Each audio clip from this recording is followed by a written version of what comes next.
నమస్తే, welcome to Suman TV. ప్రతి మహిళకి పీరియడ్స్ అనేది చాలా ఇంపార్టెంట్. ఈ పీరియడ్స్ ఆధారంగానే మనం ఎంత హెల్తీగా ఉన్నాం అనే విషయాన్ని కూడా మనకి గుర్తు చేస్తూ ఉంటుంది. అయితే పీరియడ్స్‌లోని ఎటువంటి లక్షణాలు కనిపిస్తే ఇది సర్వైకల్ క్యాన్సర్ అని తెలుసుకునే అవకాశం ఉంటుంది. ఈ విషయాల్ని డిస్కస్ చేసేందుకు మనతో పాటు ఉన్నారు gynaec oncologist doctor Sailakshmi Dayanand గారు from Apollo hospital, Jubilee Hills. Hello ma'am. Hello ma'am, సాధారణంగా పీరియడ్స్‌ని పెద్దగా అమ్మాయిలు ఇటీవల కాలంలోని ఎవరు అంత కేర్ చేయరు. సో వచ్చాయా పీరియడ్స్, అయిపోయిందా, ఎన్ని డేస్ వచ్చింది, ఇట్లానే చూసుకుంటూ ఉంటారు. కానీ పీరియడ్స్లో వచ్చేటువంటి ఆ సిమ్టమ్స్ కొన్ని ఏవైతే ఉంటాయో అది ఇగ్నోర్ చేస్తూ వెళ్తూ ఉంటారు. నిజానికి సర్వైకల్ క్యాన్సర్కి పీరియడ్స్లోనే ఏమైనా లక్షణాలు కనిపించే ఛాన్స్ ఉంటుందా? ఆ రకంగా మనం తెలుసుకునే అవకాశం ఉంటుందా? పీరియడ్కి ఇంకొక పీరియడ్కి మధ్యలో బ్లీడింగ్ అవుతున్నా ఆర్ ఎక్సెసివ్ వైట్ డిశ్చార్జ్ ఉన్నా, లేదా ఆ వైట్ డిశ్చార్జ్లో బ్లడ్ మరకలు ఉన్నా, లేదా కొంచెం పింక్ కలర్డ్ అంటే పంటీకి బట్టలకి అంటనట్టు రక్తం, ఇది రక్తమా గులాబీ రంగులో ఉంది అనిపించడం. సో ఒక పీరియడ్కి ఇంకొక పీరియడ్కి మధ్యలో ఇలాంటి సిమ్టమ్స్, లేదా సెక్స్ చేసిన వెంటనే లేదా చేస్తున్నప్పుడు లేదా చేసిన గంట 2 గంటలకి మీకు బ్లడ్ వస్తున్నా, ఇవన్నీ సర్వైకల్ క్యాన్సర్ లక్షణాలు. సో ఈ లక్షణాల ద్వారా మనకు సర్వైకల్ క్యాన్సర్ ఉందా లేదా, లేకపోతే రావచ్చు అనే విషయం మనకు తెలుస్తుందా? రావచ్చు. సర్వైకల్ క్యాన్సర్ వచ్చే ముందు ఏ సిమ్టమ్స్ ఉండవు. సర్వైకల్ క్యాన్సర్ ఫస్ట్ స్టేజ్లో ఉండంగా కూడా ఏ సిమ్టమ్స్ ఉండవు. ఇది ప్యాప్స్మియర్లోనే పట్టుకుంటాము.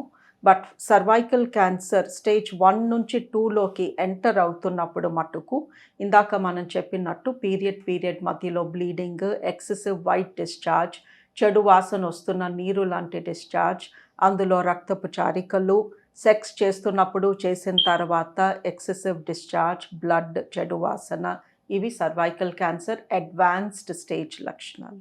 ఓకే, అంటే మాక్సిమం ఏ స్టేజ్లోనే గుర్తించడానికి ఛాన్స్ ఉంటుంది సర్వైకల్ క్యాన్సర్ని? సర్వైకల్ క్యాన్సర్ పేషెంట్ సిమ్టమ్స్తో వచ్చారు అంటే వాళ్ళు స్టేజ్ 2, 3 ఆర్ 4లో ఉన్నట్టు లెక్క. స్టేజ్ 1లో ఉన్న వాళ్ళకి యూజువలీ సిమ్టమ్స్ ఉండవు. సో వాళ్ళకి తెలీదు, సో వాళ్ళు రారు. సో ఎలాంటి హైజీన్ పాటించకపోవటం వల్ల సర్వైకల్ క్యాన్సర్ వచ్చే ఛాన్స్ ఉంటుంది? సర్వైకల్ క్యాన్సర్ యూజువలీ హైజీన్తో సంబంధం లేదు. సెక్స్ చేసినప్పుడు బాడీలోకి ఎంటర్ అయిన హెచ్పివి వైరస్ అండ్ దాని టైప్ని పట్టి సర్వైకల్ క్యాన్సర్ వస్తుంది. సో చాలా హైజీనిక్గా ఉన్న వాళ్ళల్లో కూడా సర్వైకల్ క్యాన్సర్ వస్తుంది. బట్ హైజీన్ అస్సలు పాటించట్లేదు అనుకోండి, అక్కడ శుభ్రం చేసుకోకుండా ఇన్ఫెక్షన్స్ వచ్చిన ట్రీట్ చేయించుకోని వాళ్ళల్లో సర్వైకల్ క్యాన్సర్ ఇంకా తొందరగా పెరిగిపోతుంది. సో ప్యాప్స్మియర్ వన్స్ అంటే ఇయర్లీ ఎన్నిసార్లు చేసుకోవాల్సిన నెసెసిటీ ఉంటుంది, లేకపోతే 3 yearsకి ఒకసారి చేసుకోవాలా? సో బిఫోరే మనం తెలుసుకోవడానికి ఛాన్స్ ఎంతవరకు ఉంటుంది ప్యాప్స్మియర్తో? Pap smear is a wonderful test. ఎందుకు అంటే అది 3 ఏళ్ళకు ఒకసారి చేస్తే చాలు. 3 ఏళ్ల వరకు అది గ్యారంటీ ఇస్తుంది. ఇవాళ మీ ప్యాప్స్మియర్ నార్మల్ ఉంటే 3 ఏళ్ల వరకు మీకు సర్వైకల్ క్యాన్సర్ రాదు, యాజ్ లాంగ్ యాజ్ ఈ ప్యాప్స్మియర్ చేసింది ఒక మంచి ఇన్స్టిట్యూట్లో అయితే. సో వంశపారంపర్యంగా వచ్చే ఛాన్స్ ఎంతవరకు ఉంటుంది సర్వైకల్ క్యాన్సర్? సర్వైకల్ క్యాన్సర్ వంశపారంపర్యంగా రాదు.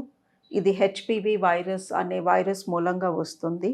98 to 99% cervical cancers are only due to HPV, due to intercourse.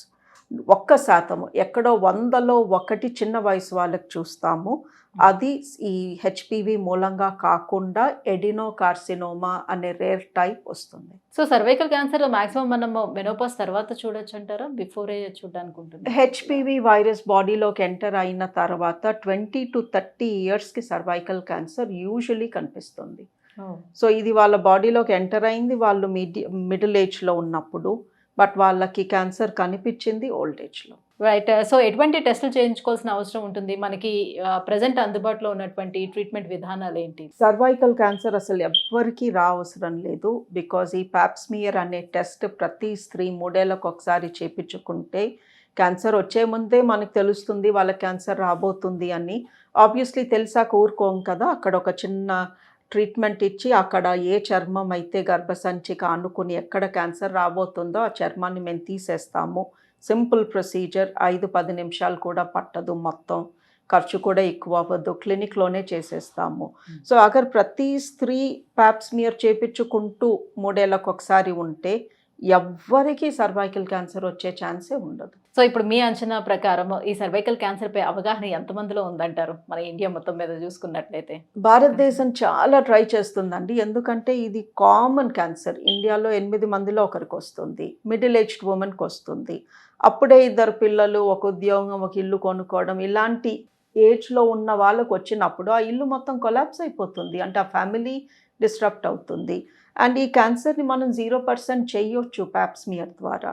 పిల్లలకి హెచ్పివి వ్యాక్సిన్ ఇచ్చి వాళ్ళు పెద్ద అయ్యాక క్యాన్సర్ రాకుండా చూడొచ్చు. సో WHO అంటుంది 2030 ఇంకొక 5 ఏళ్లలో ఈ క్యాన్సర్ని మనం 70% అన్నా తగ్గించాలి. బికాజ్ ఇట్ క్యాన్ బి, మనం 100% తగ్గించవచ్చు, బట్ 2050 కల్లా ఈ క్యాన్సర్ పేరు వినిపించకూడదు. 2030 కల్లా 70% మందికి ఈ క్యాన్సర్ రాకుండా మనం ప్యాప్స్మియర్ చెయ్యాలి. 90% మంది పిల్లలకి అప్పటికి వ్యాక్సిన్ ఇప్పించాలి. ఇది WHO పెట్టుకున్న ఒక goal. So people are knowing, మనలాంటి వాళ్ళ మూలంగా, మనం చెప్పే దాని మూలంగా చాలా మందికి ఏదో ప్యాప్ టెస్ట్ ఉంది, ఏదో క్యాన్సర్ రాకుండా కాపాడుతుంది అని అయితే తెలుస్తుంది, బట్ వచ్చి చేయించుకోవడానికి బద్దకిస్తున్నారు. హెచ్పివి వ్యాక్సిన్ అనేది కేవలం ఆడపిల్లలకే ఎందుకు ఇవ్వాలి? 14 సంవత్సరాల లోపు పిల్లలకు మాత్రమే ఎందుకు ఇవ్వాలి? మగ పిల్లలకి ఇవ్వద్దంటారా? మగపిల్లలకి కూడా ఇవ్వాలి. ఆడపిల్లలకి ఇవ్వడం ఎంత అవసరమో మగపిల్లలకి ఇవ్వడం కూడా అంతే అవసరం. బికాస్ ఇద్దరికీ క్యాన్సర్స్ వస్తాయి, ఇద్దరికీ అది కాపాడుతుంది. బట్ ఎవరికి క్యాన్సర్స్ ఎక్కువ వస్తాయి హెచ్పివి మూలంగా, అబ్బాయిలకా అమ్మాయిలకా అంటే అమ్మాయిలకి. బికాజ్ అమ్మాయిలకి ఇది సర్విక్స్కి వస్తుంది, అంటే గర్భసంచి దగ్గర వస్తుంది, ఆ పార్ట్ లోపల ఉంటుంది. సో క్యాన్సర్ వచ్చినప్పుడు ఈ అమ్మాయికి తెలుసుకోవడానికి టైం పడుతుంది. ఇదే క్యాన్సర్ అబ్బాయిలకి పురుషాంగం పైన ఉంటుంది, అది బయట ఉంటుంది. కాబట్టి క్యాన్సర్ రాకముందే అక్కడ ఒక చిన్న తేడా రాగానే ఈ అబ్బాయి డాక్టర్ దగ్గరికి వెళ్తాడు.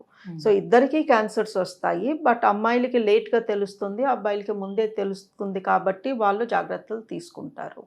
సో మీకు ఇద్దరు ఉన్నారు, నాకు ఒక పాప ఉంది, ఒక బాబు ఉన్నాడు, ఇద్దరికీ ఈ క్యాన్సర్ రావచ్చు వాళ్ళు పెద్ద అయ్యాక.